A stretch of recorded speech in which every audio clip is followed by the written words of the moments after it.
Muitas pessoas me perguntam por que a Igreja Metodista tem concílio? Vamos ajustar o foco.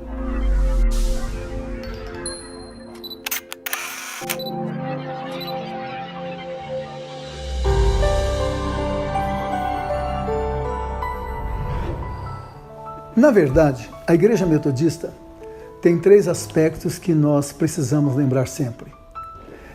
Ela é episcopal, ou seja, tem bispos. Ela é conciliar e o seu sistema é representativo.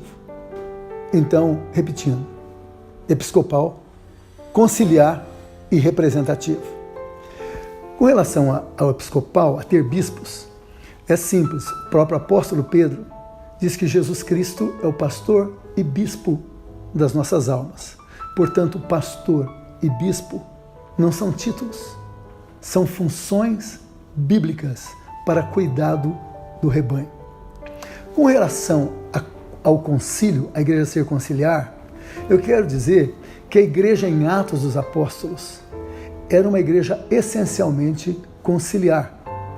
Se não, vejamos, a igreja, o povo de Deus foi evangelizando e chegou a Antioquia, 500 quilômetros ao norte de Jerusalém, em linha reta. E para chegar a Antioquia de Jerusalém, teria que ser de barco, ou então a cavalo ou a pé. Paulo trabalhou na igreja de Antioquia e depois saiu para fazer missões de acordo com Atos 13. Num determinado momento, chega naquela área pessoas que queriam convencer os gentios que para serem cristãos, eles teriam que agir como judeus, se circuncidar, deixar de comer carne de porco e um monte de outras coisas para serem considerados cristãos. Houve um problema sério. E Paulo, então, ao invés de dizer, e ele poderia ter dito, olha, eu mando aqui na igreja e eu estou dizendo que vai ser assim e que não vai ser dessa outra forma. Mas Paulo chega à conclusão de que ele precisa ir a Jerusalém, conversar com a liderança da igreja em Jerusalém. E quando chega em Jerusalém, Pedro, Tiago, João e os demais apóstolos não decidem por eles mesmos, eles decidem fazer um concílio. Atos 15 é o primeiro concílio da igreja cristã. E eles discutem muito sobre esse tema. E então eles enviam a decisão para a igreja em Antioquia. E eles dizem o seguinte: pois pareceu bem ao Espírito Santo e a nós não vos impor maior encargo além dessas coisas essenciais, que vocês se abstenham das coisas sacrificadas a ídolos, bem como do sangue, da carne de animais sufocados e da imoralidade sexual. Se evitarem essas coisas, farão bem, passem bem. O concílio se reúne e diz, não, eles não precisam se tornar judeus. Nós vamos pedir algumas coisas essenciais para eles. E pedem essas coisas, né? Que vocês se abstenham da carne sacrificada aos ídolos, da carne sufocada, do sangue e da imoralidade sexual. Fazendo isso está muito bom, muito bem, mas eu quero mostrar como Jesus apoia a decisão de um concílio.